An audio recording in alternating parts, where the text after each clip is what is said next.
You've been taught a lie, that if you chase hard enough, beg long enough, or explain yourself well enough, eventually the world will give you what you want. But look closer. The men who bend, who grovel, who spill their souls in desperate speeches, do they rise or do they crumble? Do they gain respect or do they bleed it out with every word? The truth is merciless. The world does not reward desperation. It rewards silence. It rewards restraint. It rewards the man who needs nothing because he cannot be controlled. This is the Stoic path.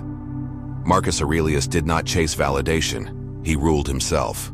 Epictetus, born a slave, did not beg for freedom. He became free in his mind. Seneca, surrounded by the whispers of Rome's politics, knew that silence often speaks louder than defense. Chasing is weakness. Begging is surrender. Explaining is self-betrayal. Every time you do it, you hand the world a knife and ask to be cut. But when you stop, when you stand in stillness, in indifference, in quiet certainty, you become untouchable. This is not about arrogance. This is about unshakable power. Welcome to the Stoic path to power. Picture this. A man pours his heart out to someone he loves. He chases, he pleads, he explains endlessly why he's worthy, why they should stay. Every word he speaks is a brick ripped out of the fortress of his dignity. And in the end, the more he gives, the less respect he commands. The more he explains, the less he is believed. Or imagine the office, the colleague who scrambles to justify every decision, who begs for approval, who tries to win favor by chasing validation. He becomes invisible, not because he lacks talent, but because desperation stinks. It repels. Silence, on the other hand, carries weight. A man who does not defend every move radiates authority. He does not chase approval. Approval comes to him. And then, the battlefield of friendships. The one who chases attention, begs for inclusion, explains every insecurity, he is tolerated, not respected. But the man who stands still, who accepts indifference, who moves with calm certainty, he is followed, he is admired. Life will test you in love, in work, in friendship. The question is, will you crawl for scraps, or will you build yourself into the kind of man who needs nothing? The Stoics knew this truth. Epictetus said, "Freedom is the only worthy goal in life. It is won by disregarding things that lie beyond our control." That's the shift. Stop chasing what isn't yours to command and you'll never kneel again. Why do we chase? Why do we beg? Why do we explain? Because deep down, we crave validation. We are terrified of rejection. We want the world to say, "You are enough." But the Stoics knew, the world doesn't owe you that. Respect is not given to the one who pleads, it is commanded by the one who governs himself. Marcus Aurelius, sitting alone in a war tent with the fate of Rome on his shoulders, wrote words that still burn through the centuries. You have power over your mind, not outside events. Realize this, and you will find strength. This is the essence. Chasing is slavery to what lies outside your command. When you beg, you surrender sovereignty. When you explain, you give others the power to judge. But when you master your own mind, you stop kneeling before opinions, and the world begins to kneel before your silence. Seneca was brutal in his clarity. He who is everywhere is nowhere.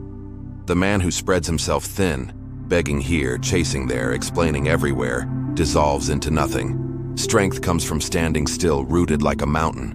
Mountains don't explain why they exist, they simply tower. And Epictetus, born a slave yet freer than most kings, taught, no man is free who is not master of himself. When you chase, you make another the master. When you beg, you declare dependence. When you explain, you hand over the key to your worth. The Stoic path is to cut those chains, to recognize that power lies not in convincing others, but in commanding yourself. Here lies the paradox. When you stop chasing, things begin to come. When you stop explaining, your words gain weight. When you no longer beg for scraps of validation, respect is forced to acknowledge you. The Stoics did not preach indifference out of coldness, but out of freedom. They knew the world is indifferent, and that this indifference is the greatest gift. Because once you accept that no one cares, you are liberated from their judgment. You move, act, and live for principle, not applause. This is why silence becomes a superpower. Not passive silence, but disciplined restraint. The silence of the man who knows his worth and doesn't need to perform. The silence of the emperor who doesn't waste breath on justification, but commands by presence alone. The weak man seeks to be understood. The strong man acts and lets the world interpret in silence. This is your power statement. When you stop chasing what you cannot control, you begin to command what is within you. And that is unshakable power. Stop being soft. Stop leaking your strength through chasing, begging, and explaining. The Stoics never worshipped words. They worshipped mastery.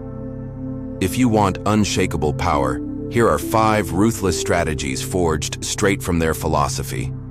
1. Kill the chase. Replace desire with standards. If you chase, you confess you are beneath. Marcus Aurelius said, "If you are pained by external things, it is not they that disturb you, but your judgment about them." Stop judging attention as success. Instead, build standards. Instead of, "Do they like me?" ask, "Do they qualify for my respect?" The switch is everything. When you stop running after, you force the world to walk toward you. 2. Silence over justification. Speak less, move more. Seneca taught, don't explain your philosophy, embody it. Stop telling people why you did something. Stop crafting excuses. Explain once if necessary, then close your mouth. Let your work, your consistency, your results explain themselves. Every word of justification lowers your weight. Every silence raises it. 3. Practice voluntary hardship. Train the mind through discomfort. The Stoics embrace struggle as training. Cold showers, fasting, discipline over impulse. Epictetus commanded, "Difficulties show what men are." When you deliberately step into hardship, you desensitize yourself to rejection, hunger, loss, and discomfort. Suddenly, silence and restraint are not weakness.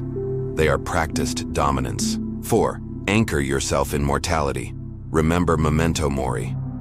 Why beg? Why explain? Because you believe time is endless. The Stoics hammered mortality into their bones. You could leave life right now. Let that determine what you do, say, and think. When death is at your shoulder, every act of chasing feels pathetic.